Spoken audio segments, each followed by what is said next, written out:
disappointed at the turnout.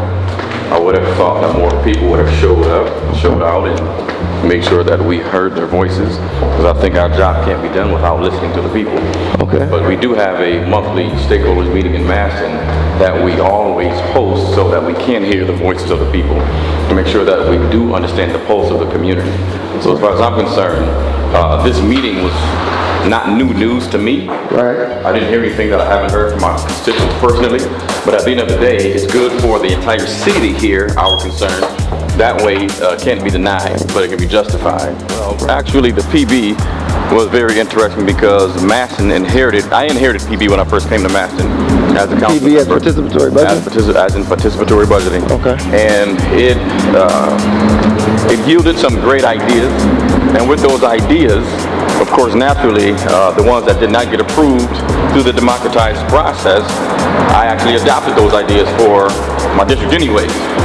So I'm happy with those results because the city allocated those funds. But in the future, if we could get the residents to, kind of embrace that process a little bit more, because you usually see the same folks all the time talking about PB, and it's kind of it becomes rote after a while.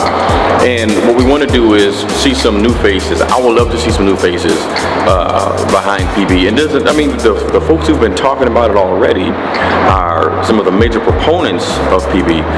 And I have to give kudos to my colleagues who are funding it themselves.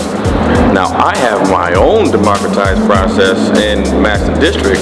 It's not participatory budgeting, but we have earmarked funds for block clubs and associations. So as far as the community getting involved with how to spend money and where to spend money, I earmarked $20,000 for the last 2 years for Masten District residents who are parts of block clubs and associations. So that, is always on the table for Masten District residents. But this year, we're doing something different with that $28,000. We're going to earmark $20,000 or even maybe more for the building of a youth council for Masten District youth.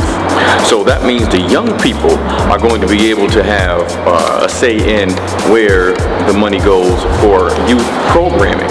So that's going to be quite awesome. And I'm looking to see how we can make sure that the young people can have stipends so they can actually get compensated for their work in making sure that other young folk are more civically engaged in their city's government. Again, like we said before, the mayor proposes the budget and the council, we dispose of the budget. So what we want to do is make sure that it's fair. Now, at the end of the day, the brand new Commissioner Lockwood has dramatically and drastically decreased the overtime for the police department. And I think that if we can continue with those type practices, you will see a decrease as it relates to the increase in the budget. Those are things that they have in different line items that we have to meticulously go through to find out how they can justify that money or that increase. But of course, we are trying to make sure that the budget is as close to equitable as possible for all of the residents in the city of Buffalo. That's our job.